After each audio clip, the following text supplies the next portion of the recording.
क्या corona virus एक accident था? क्या होगा अगर चाइना सुपर पावर बन जाए? चाइना पाकिस्तान की मदद क्यों कर रहा था? क्या चाइना कोई लंबी गेम खेल रहा है? 1983 चाइना में पोवर्टी रेट 60% है, जहाँ के लोगों को फार्मिंग के सिवाय कुछ नहीं आता। जब पूरी दुनिया इंडस्ट्रीज बिल्ड कर रही थी, तब चाइना सिर्फ अपने खेतों में ही काम कर रहा था, जिसके कारण एक टाइम पर लाखों से ज्यादा लोग भूखमरी से मर गए। लेकिन आज चाइना दुनिया की लार्जेस्ट इकोनॉमी है, जहाँ की बिल्डिंग्स आज आसमान छू रही है, और कोई भी कंट्री आज चाइना से डायरेक्ट पंगा नहीं लेना चाहती। तो ऐसा क्या हुआ 1949 से लेकर 2024 तक? द राइज ऑफ माओ। 1 अक्टूबर 1949 को पीपल्स रिपब्लिक ऑफ चाइना की स्थापना की गई। The leader of the communists and the hero of the revolution was Mao Zedong. 我们的事业是正义的，正义的事业是任何敌人也攻不破的。 और यही वो समय था चाइना के हालात बदतर से बदतर होने की शुरुआत हुई। 1 अक्टूबर 1958 माओ के द्वारा लॉन्च की जाती है ग्रेट लीप फॉरवर्ड। इसका उद्देश्य कृषि और औद्योगिक उत्पादन में सुधार के लिए बड़े पैमानों पर श्रमिकों को संगठित करना था, लेकिन इसके बजाय इसका परिणाम कृषि उत्पादन में भारी गिरावट के रूप में सामने आया, जिसके कारण खराब फसल के साथ साथ अकाल और लाखों लोगों की मृत्यु हो गई। नीति को त्याग दिया गया और माओ की स्थिति कमजोर होती चली गई। उसके बाद अपनी सत्ता फिर से स्थापित करने के प्रयास में माओ ने 1966 में सांस्कृतिक क्रांति की शुरुआत की, जिसका उद्देश्य देश को अशुद्ध तत्वों से मुक्त करना और क्रांतिकारी भावना को पुनर्जीवित करना था। लेकिन उसमें 1.5 लाख लोग मारे गए और देश की ज्यादातर सांस्कृतिक विरासत नष्ट हो गई। नेता लोग माओ के इस फैसले से सहमत नहीं थे, जिसके कारण माओ और नेताओं के संबंध बिगड़ने लगे। ऐसा इसलिए क्योंकि माओ एक डिक्टेटर था, और डिक्टेटर की एक बुरी आदत होती है बिना सोचे समझे निर्णय लेना, और नेता लोग माओ के निर्णय को टाल भी नहीं सकते थे, क्योंकि माओ ने उस वक्त रेड फोर्स का ऐलान किया था, जिनका काम था जबरदस्ती से जनता को माओ की साइड करना। अगर कोई माओ के खिलाफ जाने की कोशिश भी करता तो ये रेड फोर्स उनको बुरी तरह से पिटते और जान से मार डालते। इसी बीच माओ का एक और ऐलान सामने आया।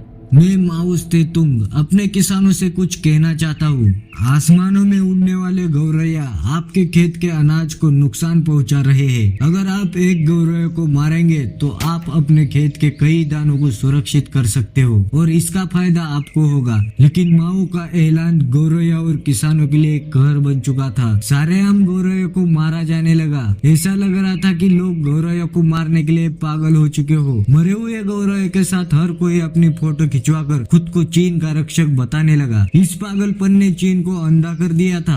देखते ही देखते चीन से गौरैया का नामो निशान मिटा दिया गया, और इसने जन्म दिया चीन के अकाल को, द ग्रेट फेमिन। ऐसी भूखमरी जिसने करोड़ों लोगों को मौत के घाट उतार दिया। चीन में जब भूखमरी से करोड़ों लोग मर रहे थे, तो बीजिंग में चीन के विकास की कुछ अलग कहानी बताई जा रही थी। एजुकेशन और इकोनॉमिक ग्रोथ रेट के आंकड़े चीन को विकसित देशों के बराबर बिठा रहे थे, लेकिन चीन के कई प्रांतों में सैकड़ों लोगों की मौत की किसी को खबर तक नहीं थी। भूखमरी से हो रही मौत का पता चलने के बाद भी कोई भी माओ के खिलाफ बोलने की हिम्मत नहीं कर रहा था। लेकिन पीपल्स रिपब्लिक ऑफ चाइना के चेयरमैन लियो शाओक्यू के इरादे सबसे अलग थे। उन्होंने फेमाइन को लेकर जांच के आदेश दिए। ये कम्युनिस्ट ऑफ चाइना के चेयरमैन माओ के द ग्रेट लीप फॉरवर्ड के गाल पर जोरदार तमाचा था। सालों के बाद किसी ने खुलकर माओ के सामने उसकी पोल खोलने की जरूरत की थी। जांच हुई तो लोगों के मरने के रिकॉर्ड सामने आ गए। मालूम चला कि अपने ही खेतों में किसान मजदूरी कर रहे थे। लोगों को 2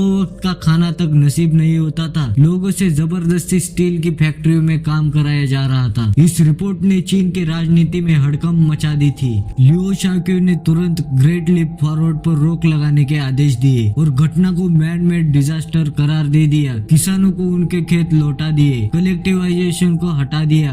लियो शाओक्यू के इस एक वार ने माओ को आसमान से फर्श पर पटक दिया। उनकी आइडियोलॉजी पर सवाल उठ रहे थे, मगर खेल अभी भी बाकी था, क्योंकि जिस आइडियोलॉजी पर सवाल उठ रहे थे माओ ने उसी आइडियोलॉजी को देश की आइडियोलॉजी बनाकर रख दी और इस घटनाक्रम को कल्चरल रिवॉल्यूशन का नाम दिया। 70 के दशक में माओ 80 साल के हो चुके थे, बोलने में असमर्थ, काम करने में असमर्थ, लेकिन उनका जिंदा होना ही लोगों के बीच खौफ पैदा कर देता। बगावत करने वाले हथियार नीचे डाल देते। माओ के पर्सनल सेक्रेटरी कहते थे कि माओ को नहाने और ब्रश करने से नफरत थी, वो सिर्फ चाय से कुल्ला किया करते थे। 9 सितंबर 1976 को माओ की मौत से खौफ के 27 साल का अंत हो गया, लेकिन इस अंत ने चीन के भविष्य की नींव रख दी।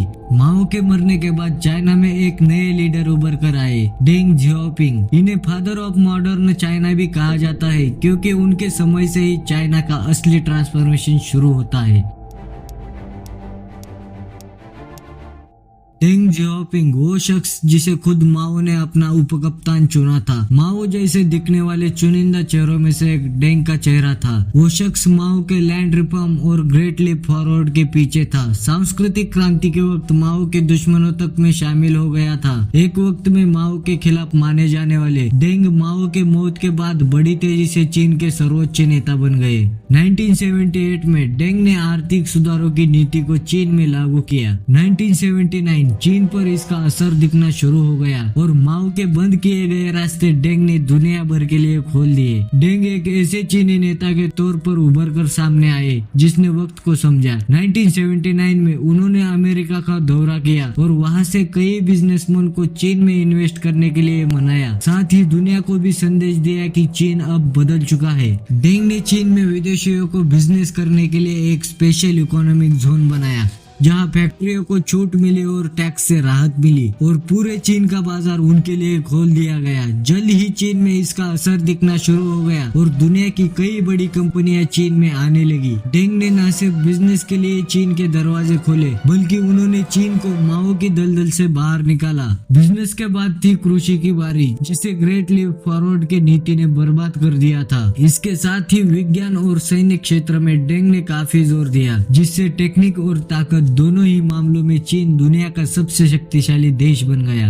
डेंग ने चीन में काफी सारे बदलाव लाए थे। इनके हिस्ट्री के बारे में हम और किसी वीडियो में बात करेंगे। अब बात करेंगे चीन के कुछ हरकतों के बारे में।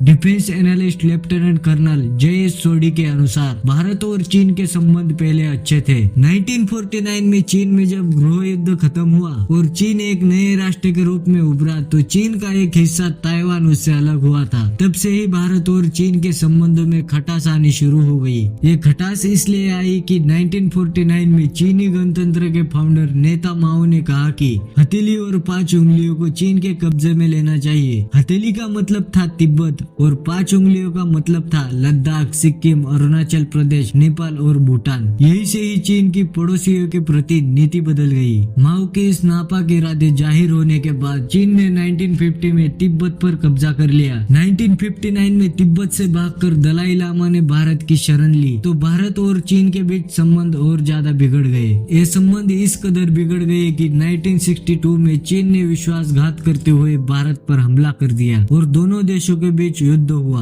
उसके बाद 1967 में नाथुला और चोला संघर्ष हुआ, जिसे 1967 का भारत चीन युद्ध भी कहा जाता है। यह संघर्ष हिमालय क्षेत्र में सिक्किम सीमा पर चीन और भारत के बीच सीमा संघर्ष की एक सीरीज थी। नाथुला संघर्ष की शुरुआत 11 सितंबर 1967 को हुई, जब चीन की पीपल्स लिबरेशन आर्मी ने नाथुला में भारतीय चौकियों पर हमला किया और ये संघर्ष 15 सितंबर 1967 तक चला। अक्टूबर 1967 में चोला में एक और युद्ध हुआ था, जो उसी दिन समाप्त हुआ, लेकिन भारत ने चीनियों को खदेड़ दिया। माना जाता है कि उस वक्त भारत ने निर्णायक सामरिक लाभ हासिल किया था और चीनी सेना के खिलाफ अपनी पकड़ बनाए रखने और उन्हें पीछे ढकेलने में भारत कामयाब रहा। नाथुला में 340 चीनी सैनिक मारे गए थे, वही चोला में 88 भारतीय सैनिक शहीद हुए थे। चीनी सेना ने मशीन गनों से हमला किया था, तो भारतीय सैनिकों ने उन्हें तोपों से जवाब दिया था। जे.एस. सोडी की किताब the the great Chinese checkmate के अनुसार 1993 में भारत और चीन के बीच border peace and tranquillity agreement हुआ था, जिसमें तय हुआ था कि दोनों देशों के सैनिक बॉर्डर पर पेट्रोलिंग करेंगे और पेट्रोलिंग से पहले एक दूसरे को इसकी जानकारी देंगे। 2017 तक दोनों ओर शांतता बनी रही, मगर 2017 में सब कुछ बदल गया।